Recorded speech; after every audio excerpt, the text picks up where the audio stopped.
కడప జిల్లాలోని ప్రొద్దుటూరులో స్థానిక ఎమ్మెల్యే నంద్యాల వరదరాజురెడ్డి పేదల ఆరోగ్యం కోసం సీఎం సహాయ నిధి ద్వారా 34 మంది లబ్దిదారులకు 59.46 లక్షల రూపాయల చెక్కులను పంపిణీ చేశారు. ఈ సాయం ఆరోగ్య సమస్యలతో ఇబ్బంది పడుతున్న నిరుపేద కుటుంబాలకు ఆర్థిక భరోసా అందించడమే లక్ష్యంగా జరిగింది.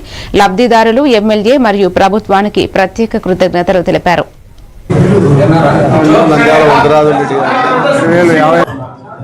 జబ్బు పడ్డ వారందరికీ కూడా సీఎం రిలీఫ్ 23వ విడతగా ప్రొద్దుటూరు నియోజకవర్గంలో కూటమి ప్రభుత్వము తెలుగుదేశం పార్టీ అధికారంలోకి వచ్చిన తర్వాత 23వ దఫాగా ఈరోజు చెక్కులు పంపిణీ జరుగుతుంది.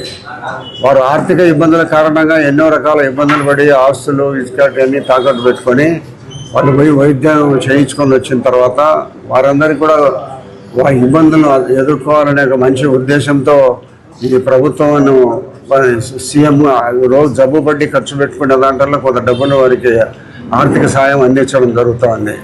దాంట్లో భాగంగానే ఈ రోజును ప్రతిరోజు ఎవరు వచ్చినా తీసుకుంటానో వాళ్ళందరి అప్లికేషన్ ఫార్వర్డ్ చేస్తాను, అక్కడి నుంచి వచ్చినవి మళ్ళీ డిస్ట్రిబ్యూట్ చేస్తాను.